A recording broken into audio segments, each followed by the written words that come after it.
Human life begins with a singular cell, which replicates and grows to create tissue, bone, and in some life forms, baby testicles. These cells are the building blocks of life. But over time, these incredible organisms wither and die, like the leaves on a tree. But before this slow, lonely, and painful death occurs, these cells have the power to create something very extraordinary. Something that will live on, far after this planet has taken its last breath. This is one such instance.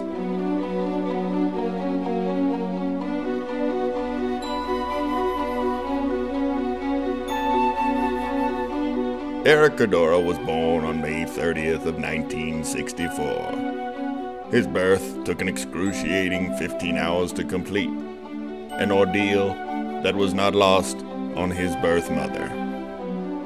After his birth, the young man-child was placed in a starcraft and sent to live far away from his homeworld, to a planet called Earth.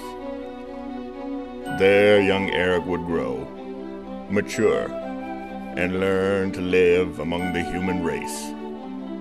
Eric was a special child, and his Earth parents knew early on that this boy possessed talents far more powerful than most boys his age. By the time he reached high school, it was clear that the man-child Eric was destined for a greatness that few possess, and many envy. Thus was born Eric Cadora, man, actor, legend. Eric journeyed to New York City, where he quickly found success in the world of theater. Audiences raved about his various portrayals of drunks, drug addicts, and reprobates. Eric's status in the acting community became the toast of Broadway, and soon he would take on his greatest role yet, that of Richard III. The critics hailed Eric's portrayal as dark, terrifying, and pretty neat. But heavy lies the crown of a king, and young Eric quickly learned the price of fame, the pressures of immersing oneself into a role so completely that the line between fantasy and reality fades away, eventually took its toll on Eric, and he began to withdraw from the limelight. Many of his friends and peers claimed that Eric had gone mad. But the real truth was the young thespian prodigy was merely emerging from his cocoon and preparing to head south to the land of dreams. Eric flew to Hollywood to pursue his destiny on the big screen, and just as he had done in New York, Eric immediately found success as an actor. One of his first big parts was on the pilot episode of Jake Lassiter, a series about a vigilante lawyer. Excuse me, you John Peregrine? I'm Jake Lassiter. Yeah, you used to play football. Yeah. You missed that tackle on Riggins. Yeah, Peyton and Campbell, too. I made all the greats greater. His next big break was a small part in the film Candyman 2, Farewell to the Flesh. The most desperate areas. Even here, in New Orleans, murders have been committed in his name. Yes, but is he real? Eric's performance was applauded by the critics. Unfortunately, the film itself did poorly. Our next movie is Candyman, Farewell to the Flesh, the sequel to the 1992 film that I thought was interesting in the way it dealt with the urban legend of a boogeyman. The first movie I thought was more thoughtful. This one takes an exploitation approach.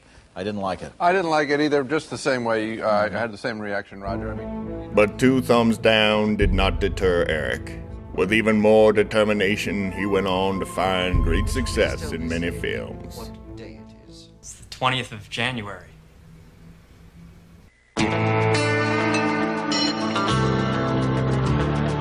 Eric rebounded with incredible force on the small screen on the critically acclaimed series Walker, Texas Ranger. How about them keys? What, these? Yeah. Now, sweetheart, why would I want to do a thing like that? You're a dangerous criminal. You got 30 seconds to fill that bag. You got 1 second to drop your guns.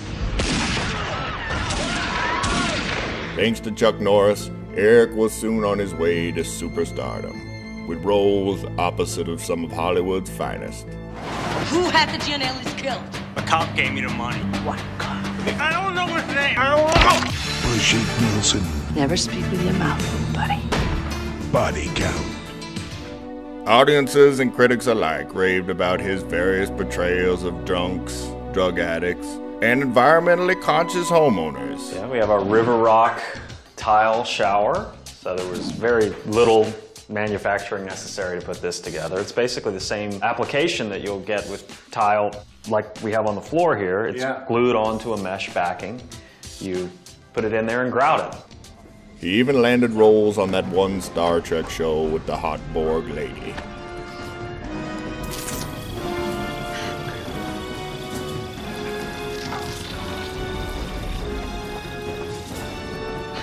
And also on that other Star Trek show. Here we go.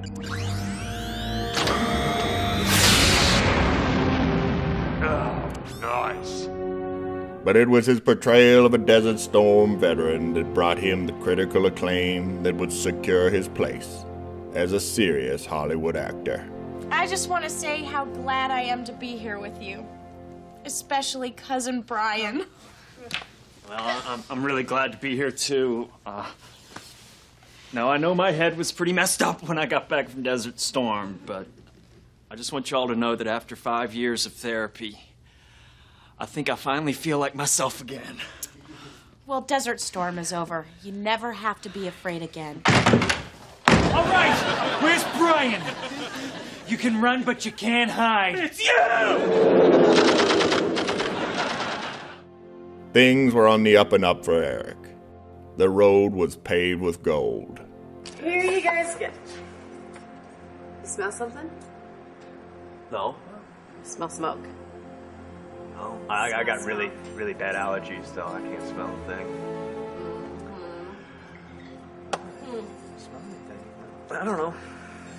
Suspects were tipped off. Oh, you think? Tell me, Agent, where's the next big bust? The two Garys up in the Bird did some flyovers with the thermal imaging camera, brought back some sweet shots. Anything sexy? Well, 2 meth labs. If the Patriot Act had tits, I'd buy it a steak. Who you calling? Majestic. I read an article in the paper about this cross of theirs that got stolen. I think I just found it. Not our problem. It's called moral duty. Where's your respect for the Lord? Whose Lord we talking about? Not mine. If you ask me, a cross that size is for a lord with a tiny dick. And then one day, without warning, Eric Cadora disappeared. Many wondered why this man prodigy would leave at the height of his success. Was it the pressure of being on top? Was it boredom? No one could account for his unexplained exit. But once again, the man-child, now man-legend, was beginning another adventure. And this time, the world was his stage. Eric did not wither and die, nor did he fall into the crevasse of hopeless failure. Hollywood did not break this man's dreams. And as for acting, Eric is already playing the greatest role of his life, himself. Eric learned to live among the people of Earth, to thrive, to find family, friends, and even love. All of this before the fragile and elderly age of 50 years old. Eric has even returned to the craft he loved so dearly after a long hiatus. This time playing the part of the evil cardinal in the small screen adaptation of Alexander Dumas' The Three Musketeers. We may never really know the entire truth of this legendary man-child from another galaxy, try though we might to understand this enigma. But one thing is certain, the legend is here to stay, to thrive, and to continue bringing joy to the people of this small blue planet. And thank God for that.